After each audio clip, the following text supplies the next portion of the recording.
Welcome to the Rim Break Rodeo. We hope this video helps. You're going to start in the app. Open Google Pay and sign in if needed.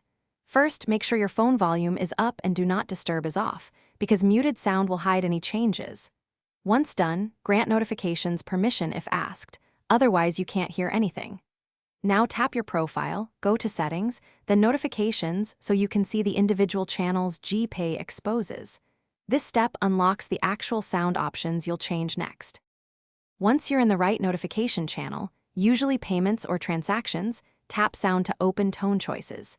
You can pick a default Gpay or system sound or add a custom MP3 or OGG if you want something unique. To add custom, either move the file to the notifications folder on internal storage or use the file picker and select the file directly.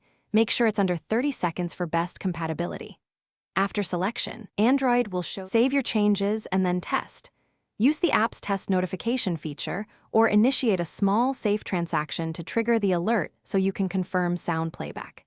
If you don't hear anything, make sure Gpay notifications are allowed in system settings, that the channel sound is set, and that media/notification volumes aren't low.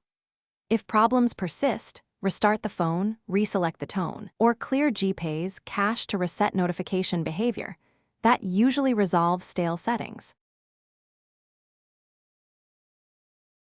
Thanks for watching. Consider subscribing if we helped you.